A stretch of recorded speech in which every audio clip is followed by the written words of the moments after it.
मैं देख रहा था दिल्ली का बजट, ये 3 खरब इंडियन रुपया, सबसे रिच जो म्यूनिसिपलिटी है वो बॉम्बे की है, हिंदुस्तान में बहुत अच्छा काम करते हैं। वहाँ कोई इशू ही नहीं है।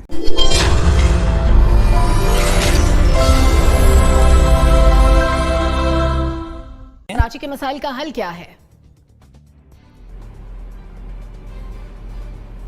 कराची के मसाइल का हल ये है कि बहुत खुलूस दिल के साथ आसपास के मुल्कों को देखते हुए आप एक ऐसा बल्दियाती निज़ाम कायम करें जो मुस्तहकम हो और आपको बदअमनी ना दे, बल्कि आपको वो निज़ाम एक ऐसा शहर दे। मतलब मैं कराची की बात नहीं कर रहा, मैं पूरे पाकिस्तान की बात कर रहा हूँ। आपको ऐसे आपको शहर दें जो खुशहाल हों, तरक्की कर रहे हों, और दूसरे शहरों की तरह हम उनको देखकर फिर ललचाए हुए अंदाज में ना देखें हम। अब आ जाएं बजट की तरफ। आप कराची को जो बजट दिया गया बकौल चीफ मिनिस्टर के, वो 45 से 50 अरब का था जी। मैं देख रहा था दिल्ली का बजट, ये 3 खरब इंडियन रुपया, 3 खरब 33 करोड़ का था, यानी हमारे 6 खरब से ज़्यादा का।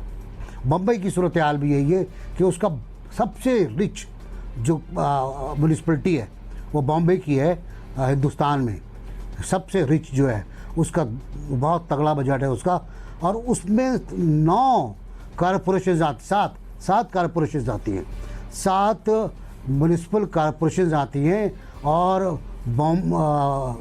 हनुमान बॉम्बे जिसको हम BMC कहते हैं, म्यूनिसिपल मेट्रो कॉरपोरेशन, एक बहुत ह्यूज अम्ब्रेला है जो फिर लोगों को रेवेन्यू देती है, रेवेन्यू जनरेट भी करती है, रेवेन्यू बांटती भी है। इन तमाम, जिसमें मीरा थाने का इलाका भी है, निज़ामपुर का इलाका भी है, बहुत तगड़ा सिस्टम बना हुआ है। बम्बई में 7 म्यूनिसिपल कॉरपोरेशन हैं जो एक मेट्रोपॉलिटन कॉरपोरेशन अंडर में काम करती है और बहुत अच्छा काम करते हैं। वहाँ कोई इशू ही नहीं है, वहाँ कोई इशू नहीं है। आपका बजट क्या है? आपका कौमी बजट क्या है? आपकी प्रोटेक्शन क्या है? आपकी तो फैक्ट्रियाँ बंद हैं, कुछ कोरोना की वजह से, कुछ पानी की वजह से, कुछ नाअहली की वजह से। आपकी कपास तबाह हो चुकी है, हम वहाँ तो जा नहीं रहे। कपास जो है हमारी वो तबाह हो चुकी है बारिशों के बाद, और उस कपास को सपोर्ट करने के लिए फेडरल गवर्नमेंट ने कोई इंसेंटिव नहीं दिया, कोई इंसेंटिव नहीं दिया। अब मैं आपको बताऊं कुछ मिसालें कि हमने जो स्ट्रक्चर था बनाया था, जो भी सो कॉल्ड स्ट्रक्चर था, वो बह गया हमारा।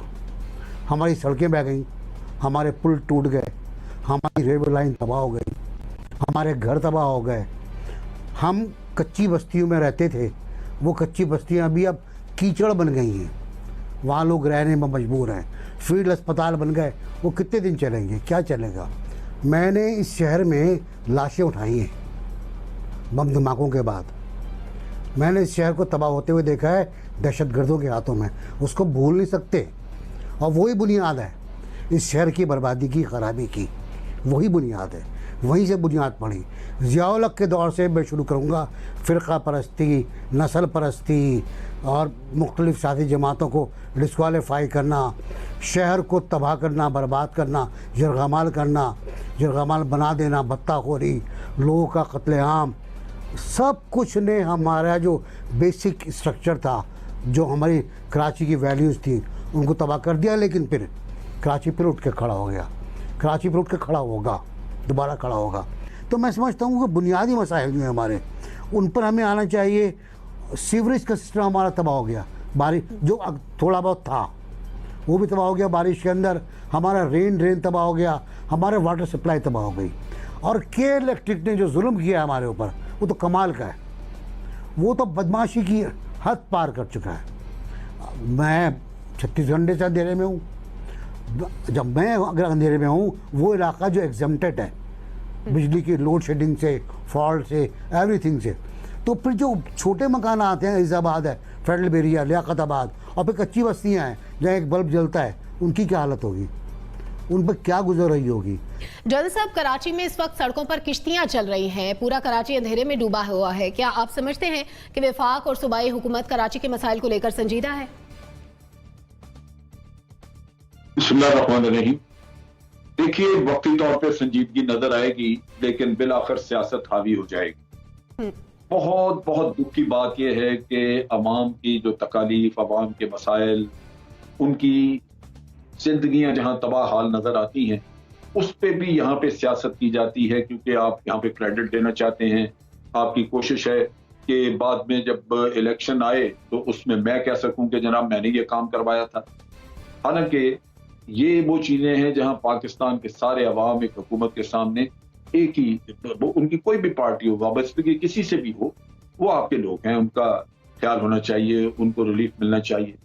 तो मेरा अपना अंदाजा ये है कि हम इस मुसीबत से जान नहीं छुड़ा सकेंगे, क्योंकि मैं बहुत अरसे से देख रहा हूं कराची के हालात। आज तो बारिश ने तबाह किए, लेकिन वहां पे गंदगी का, उस शहर जो इतना शहर जबरदस्त हुआ करता था, जहां रोशनियां रात को दुनिया फिरती, और आप ये जो मिडल ईस्ट के लोग हैं ये यहाँ आया करते थे सैर तफरीह के लिए, और आज वही कचरे का ढेर बना हुआ वो शहर। लोगों में भी और अवाम के अलावा हुकूमतों में क्यों नहीं हमने सारा इंतजाम किया। मोना, आप क्या समझती हैं, वफाक और सूबाई हुकूमत संजीदा है कराची के लिए? मुझे ये गिला है कि इनको क्यों किसी को जरूरत पड़ी साथ बिठाने की। क्या इन सबको अपने बतौर अवामी नुमाइंदे इनको क्या अपना फर्ज नहीं पता था कि इन्होंने मिलकर एक चीज के लिए काम करना है जहां पर आप सब इलेक्टेड हैं। या तो आप ये बोले कि नहीं जी ये वफाकी हुकूमत इलेक्टेड है लेकिन सूबाई अनइलेक्टेड है, या वफाकी अनइलेक्टेड है लेकिन जो शहरी हुकूमत है वो इलेक्टेड है।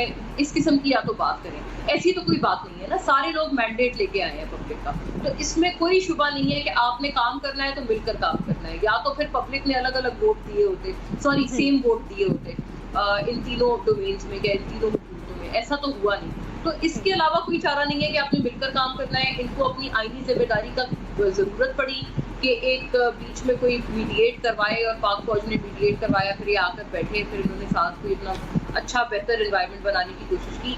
2 रोज से अब मुझे नजर आ रहा है कि थोड़ी संजीदगी का मुजाहरा हुआ है। This is an emergency situation. यकीनन ये एक बहुत इमरजेंसी की सिचुएशन है।